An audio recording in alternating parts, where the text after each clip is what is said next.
नमस्कार. आज आपण एका खूप महत्त्वाच्या कायद्याबद्दल बोलणार आहोत. हिंदू पालकत्व कायदा 1956.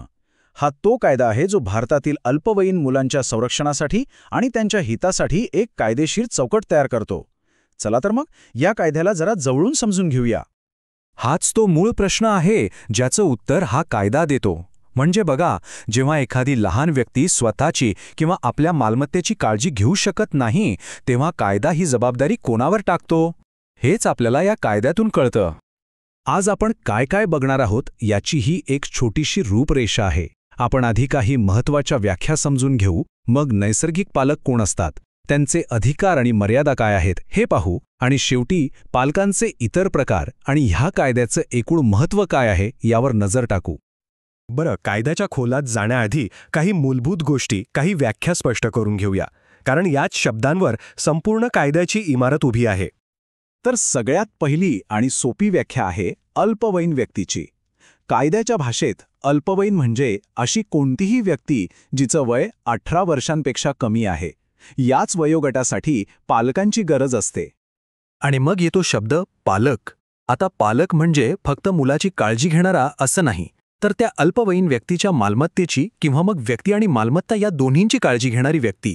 ही खूप मोठी जबाबदारी आहे, नाही का? चला, आता या कायद्यातल्या सगळ्यात महत्त्वाच्या आणि सामान्य संकल्पनेकडे वळूया. नैसर्गिक पालक. हे नैसर्गिक पालक म्हणजे नक्की कोण?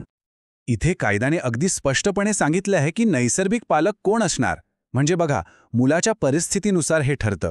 जर मुलगा किंवा अविवाहित मुलगी कायदेशीर असेल तर पहिले पालक वडील आणि त्यांच्यानंतर आई. पण जर मुलगा किंवा मुलगी अनौरस असेल तर पहिली पालक आई आणि तिच्यानंतर वडील. आणि हो, विवाहित मुलीसाठी तिचा पती हाच नैसर्गिक पालक असतो. आणि यात एक खूप महत्त्वाची गोष्ट आहे. कायद्याच्या कलम 6 मध्ये असं म्हटलंय की जे मूल 5 वर्षांपेक्षा लहान आहे त्याचा ताबा शक्यतोवर आईकडेच दिला पाहिजे. यातून हे दिसून येतं की लहान मुलांच्या संगोपनात आईच्या भूमिकेला किती महत्त्व दिलं गेलं आहे. पण असंही नाही की हा हक्क कायमस्वरूपी असतो. काही विशिष्ट परिस्थितीत नैसर्गिक पालकत्वाचा हक्क गमावलाही जाऊ शकतो.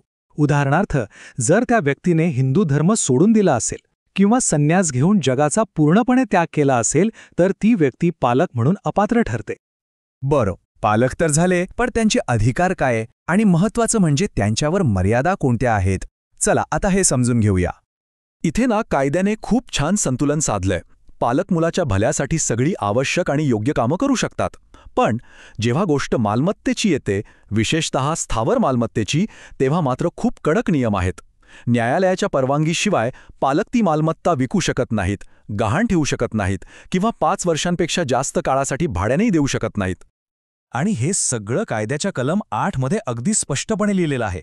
हे कलम हेच सुनिश्चित करतं की पालकांकडून त्यांच्या अधिकारांचा गैरवापर होणार नाही आणि अल्पवयीन मुलाची मालमत्ता सुरक्षित राहील. म्हणजे बघा, याचा परिणाम काय होतो? जर पालकांनी हे नियम मोडून न्यायालयाच्या परवानगीशिवाय मालमत्तेचा व्यवहार केला तर ती अल्पवयीन व्यक्ती मोठी झाल्यावर म्हणजे सज्ञान झाल्यावर त्या व्यवहाराला आव्हान देऊ शकते आणि तो व्यवहार रद्दबातल ठरवू शकते. आता नैसर्गिक पालकांशिवाय पण इतर प्रकारचे पालक असतात ज्यांना कायदा मान्यता देतो.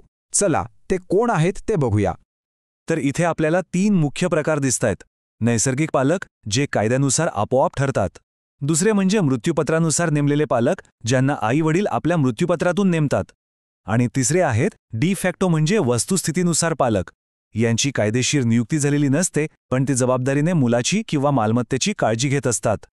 आता हे मृत्यूपत्रानुसार पालक कोण नेमतं? तर बघा, हिंदू वडील आपल्या मुलांसाठी मृत्यूपत्राद्वारे पालक नेमू शकतात.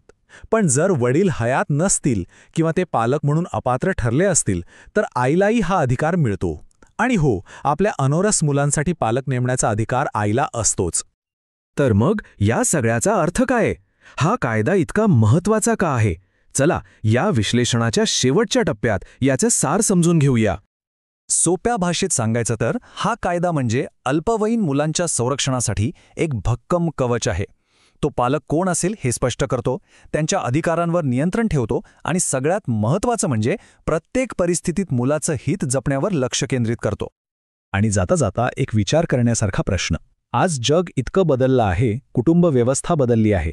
मग अशावेळी 1956 सालचा हा कायदा आजच्या मुलांचं हित जपण्यासाठी कितपत पुरेसं आहे आणि काळाबरोबर त्यात काही बदल व्हायला हवेत का? विचार करण्यासारखी गोष्ट आहे, नाही का?